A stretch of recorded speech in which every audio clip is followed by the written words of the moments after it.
For those of you tell Sunday Igboho gullibly, let me tell you one story. We are monitoring him. As at 15th of January, ní year yìí ó wọ Ìbàràpá ló lọ pààyàn ní bóyá gọ́gàn tó lọ ń pè ní ọ̀dọ̀ wọn Sẹ́ríkì Fúlàní tó fún wọn ní 7-day ultimatum.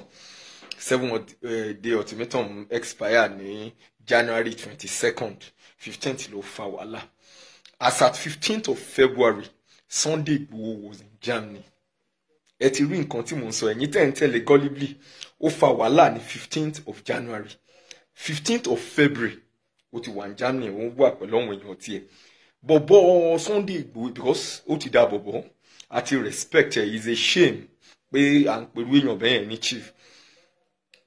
Family ẹ̀ ò sí ní Nàìjíríà, mo dẹ̀ monitor gbogbo wọn tó ń rán commentary tó ń rán ẹnu wọn tó ń bú government tó ń bá mi jà pé mò ń against kinní kan. Ìmí ni wọn family wọn America náà wà, ìmí ni wọn wà ní Dubai. Gbogbo yín ni mò ń wò. All of you, you are not in this country. Ẹ dẹ̀ ń fún wa ní àìlọ́kànbalẹ̀ ní country yìí. Ọwọ́ Ọlọ́run máa bà yín bí tẹ́ wà.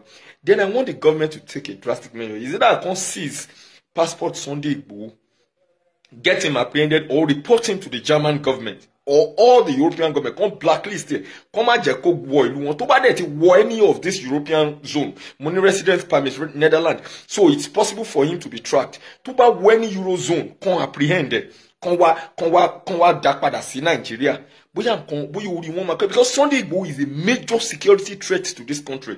Ẹ má rò pé if our government are sincere about security issues, Sunday Igboho is a major security threat to Nigeria, and he has to be apprehended. Get him apprehended. This guy will cause trouble. He doesn't have his family members here. Family members, they will cause trouble in Nigeria and run to Germany. As at 15th of February 2021, Sunday Igboho was in Germany, whereas he caused havoc in Ìbàràpá as at 15th of January. Can you imagine? Ó dá wàhálà sílẹ̀ ní Ọ̀yọ́ State. Ó sá wọ Germany. Let our government seize his passport or report him to the European government. Or anywhere to buy one in Eurozone. Let them get him apprehended.